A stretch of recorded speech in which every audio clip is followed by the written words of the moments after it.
I hope आप सब बहुत अच्छे होंगे। तो मैं इन दिनों क्या देख रही हूँ कि वैसे नॉर्मली मैं बात कर लेती हूँ, इतना नहीं फंबल करती हूँ, बट वीडियोज़ के सामने और मे बी कैमरा की वजह से मैं ज़्यादा फंबल करती हूँ।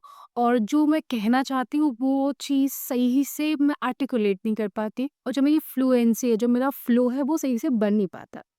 तो ये और समटाइम्स मुझे ऐसा लगता है कि I don't make sense sometimes. तो मुझे अब इस चीज़ को इम्प्रूव करना है, तो ये चीज़ आर्टिकुलेशन कहलाती है। जब आप अपने जो भी माइंड में चल रहा है, चाहे आपके थॉट्स हैं, फीलिंग्स है, कोई ओपिनियन है, कुछ भी, बेसिकली थॉट्स, जब आप उसको क्लियरली एक्सप्रेस नहीं कर पाते, उसको जब आप उसको क्लियरली एक्सप्रेस करते हैं, उसको आर्टिकुलेशन कहते हैं। हिंदी में कह सकते हैं स्पष्ट अभिव्यक्ति, अभिव्यक्त करना।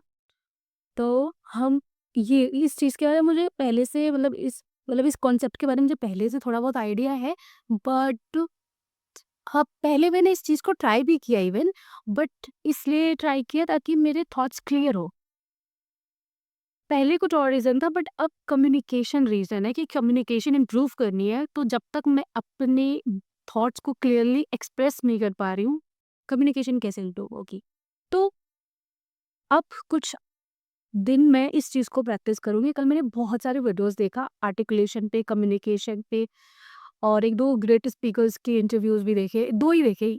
तो इस वीडियो में मैं उसी के बारे में बताना चाहती हूँ कि आगे मैं इस चीज़ को इम्प्रूव करने के लिए क्या करने वाली हूँ, और ऐसी जो भी छोटी-मोटी चीज़ें वो मैं इस वीडियो में शेयर करूँगी। तो कल मैंने जितनी भी सारी वीडियोज़ देखा, मुझे इतना समझ आया। पहले मैं इसका डेफिनेशन बता देती हूँ कि डेफिनेशन ये है, बताया है आई गेस मैंने ना?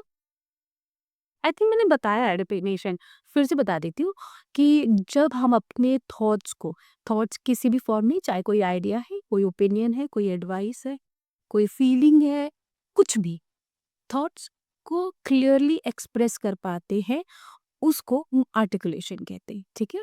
ये हो गया आर्टिकुलेशन की डेफिनेशन। अब कल की बात करते हैं, जब मैं कल बहुत सारी वीडियोस देख रही थी, एक प्रेप करके भी मेथड था, P stand for point, R stand for reason, E stand for example, and again P stand for point.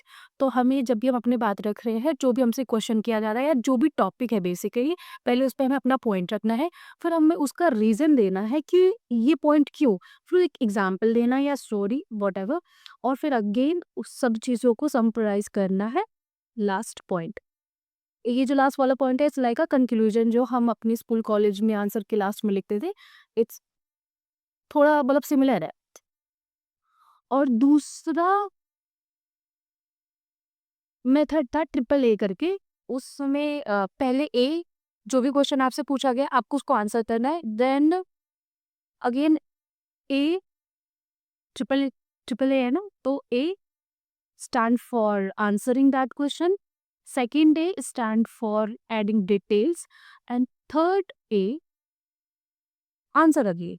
तो ये वाले मेथड में आपको ये चीज़ है, पहले आपको क्वेश्चन को आंसर करना है, फिर उसमें डिटेल्स डालें, डिटेल्स में आप कोई रीज़न, कोई एग्जांपल, कोई एडवाइस, कोई ओपिनियन, मतलब कुछ भी उस चीज़ को यू नो कॉम्प्लीमेंट करने के लिए, एनहांस करने के लिए कुछ ऐसा स्पाइस डालना है किसी भी फॉर्म में, ठीक है? एंड थर्ड फिर उसको समराइज़ करना है। सो ऐसे सारे जो भी मेथड्स देख के मुझे ये समझ आया, इट्स भले वो कितने पॉइंट्स में उसको डिवाइड कर दे, पर मेन ये है कि हमें अपना आंसर जो भी होता है, जो भी हम जब बात करते हैं, अपने आप को एक्सप्रेस करते हैं, तो फर्स्ट उस चीज़ का इंट्रो देना है, जो हमने पॉइंट बताया और दूसरे मेथड में आंसर देना बताया, ये हमारा इंट्रो है। और सेकंड में बॉडी वॉडी आ जाती है, जिसमें हम एग्जाम्पल दे सकते हैं, रीज़न दे सकते हैं, ऐसी सारी चीज़ें।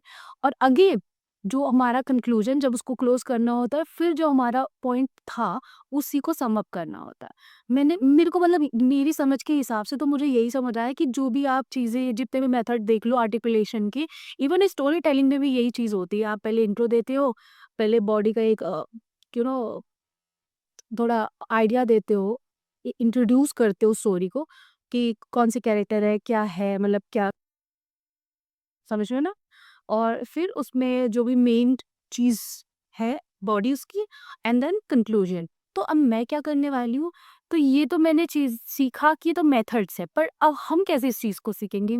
तो इस चीज़ को सीखने के लिए पहले मैंने 2 चीज़ें मुझे जो पर्सनली बड़ी अच्छी लगी और मेरे लिए थोड़ी वीक, क्योंकि मैंने बताया ये चीज़ मैंने पहले ट्राई कर रखी है, पर से पहले मैंने अपने थॉट्स को क्लियर करने के लिए चीज़ ट्राई करी थी, बट अभी मेरे पास 2 रीज़न है। पहला, थॉट्स को क्लियर करना ऑफ कोर्स, क्योंकि जब तक थॉट्स क्लियर नहीं होंगे, कम्युनिकेशन आपकी इम्प्रूव हो ही नहीं सकती। यही हमारा बेस है, यहीं से सारे थॉट्स आ रहे हैं ना, कम्युनिकेट तो हम यहीं से कर रहे हैं।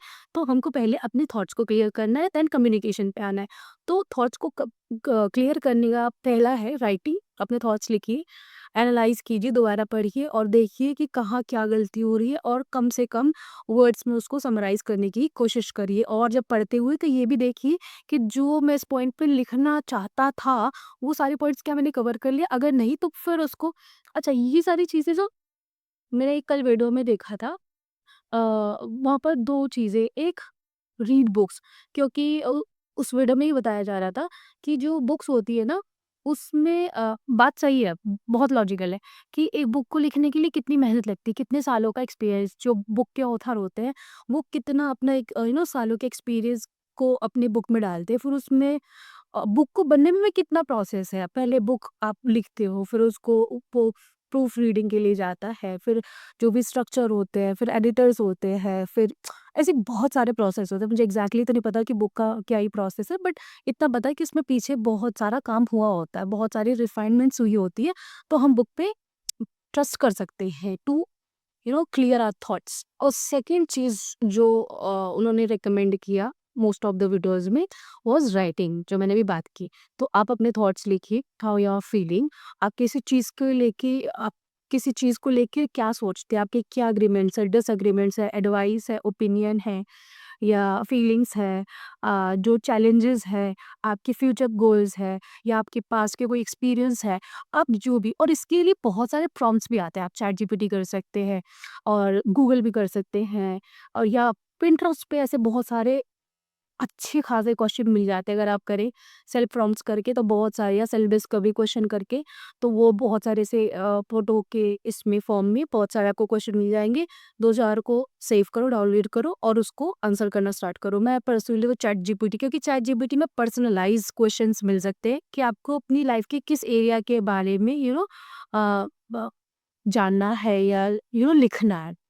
तो उस चीज़ के लिए चैटजीपीटी, मतलब अभी तक तो मैं वो यूज़ कर रही हूँ, आगे देखते हैं। तो आप अब वो भी लिखिए। और एक वीडियो में मैंने देखा कि जो राइटिंग है और ये जो रीडिंग है, ये अगर आप आर्टिकुलेशन के लिए करते हैं, तो एक स्लाइटली सा भी इम्प्रूवमेंट दिखने के लिए एटलीस्ट आपको 2 हफ्ते करना पड़ेगा, ठीक है? तो मैं 15 दिन बाद अपडेट दूँगी, मैं इस चीज़ को 15 दिन करूँगी।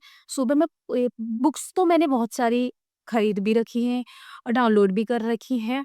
बट इट्स जस्ट कि ये हम सबके साथ होता है, हम सब कितनी सारी बुक्स खरीदते हैं पर पढ़ते हैं उसको? तो मैंने बस खरीद तो रखी है, पर ठीक है, अब स्टार्ट करेंगे पढ़ना। तो अभी मैं एज़ अ फिज़िकल बुक नहीं पढ़ के, क्योंकि मेरे को चाणक्य नीति पढ़नी थी, वो बुक मेरे पास फिज़िकल नहीं है, वो मेरे पास फ़ोन में है और डिजिटल है, तो मैं उसको पढ़ना चाहूँगी, क्योंकि मुझे कुछ हिंदी का कुछ पढ़ने लगा कि मैं कम्युनिकेशन अभी इंग्लिश की बजाय हिंदी, क्योंकि जब तक मुझे लगता है कि जब तक आपकी जो फर्स्ट लैंग्वेज है, जो नेटिव लैंग्वेज है, उसमें आपकी पकड़ अच्छी होती है रेदर देन कोई जो आपकी सेकंड लैंग्वेज है, तो फर्स्ट हमारी जो कम्युनिकेशन है, हमें उसमें बेटर करना चाहिए, क्योंकि वो ईज़ी भी हो जाता है। क्योंकि अगर सेकंड लैंग्वेज में तो फर्स्ट तो अभी आप उसको उस पे काम ही चल रहा होगा, या उतनी पकड़ आपकी नहीं है जितनी आपकी मदर लैंग्वेज में है। तो इसलिए मैंने अभी हिंदी में कम्युनिकेशन इम्प्रूव करने का सोचा है, तो मैं कुछ हिंदी में पढ़ना चाहूँगी। एंड अनफॉर्चुनेटली मेरे पास अभी कोई हिंदी की फिजिकल बुक नहीं पड़ी है, जो भी है सारी इंग्लिश में है। तो मैं अभी, और चाणक्य नीति मेरे को पढ़ी थी, तो और वो बुक करीब 2 ढाई 300 पेज की है, या और कम या ज़्यादा होगी, मुझे एग्ज़ैक्ट नंबर्स नहीं पता, बट मैं वो पढ़ूँगी। तो मॉर्निंग में हम एटलीस्ट 5 पेज पढ़ूँ, और रात को राइटिंग, जो भी थॉट्स है, जो भी सेल्फ प्रॉम्प्ट्स, मैं आंसर करूँगी। और मैं फिर 15 दिन बाद देखूँगी कि मेरा आर्टिकुलेशन कितना अच्छा हो रहा है, कितने अच्छे से मैं अपने थॉट्स को एक्सप्रेस कर पा रही हूँ, कितनी चीज़ें मैं बोल पा रही हूँ, मेरा फ्लो, मेरी फ्लुएंसी। कितने इम्प्रूव। अच्छा, एक चीज़ और मैं बताना भूल गई, जो बुक्स में होते हैं, बुक्स के जो सेंटेंस स्ट्रक्चर होते हैं ना, वो भी काफ़ी सही होते हैं, तो वो हमें बहुत हेल्प करता है आर्टिकुलेशन में, क्योंकि एटलीस्ट मेरे लिए, क्योंकि मेरे को कभी-कभी देखा है कि मेरे जो सेंटेंस भी आगे-पीछे होते रहते हैं, तो आई थिंक मुझे इसमें हेल्प मिलने वाली है। तो मैं आपको 15 दिन बाद डेफ़िनेटली अपडेट दूँगी इन वीडियोज़ में। तो इस वीडियो में मुझे इतना ही बताना था। अब मुझे आपके फीडबैक की बहुत ज़रूरत है।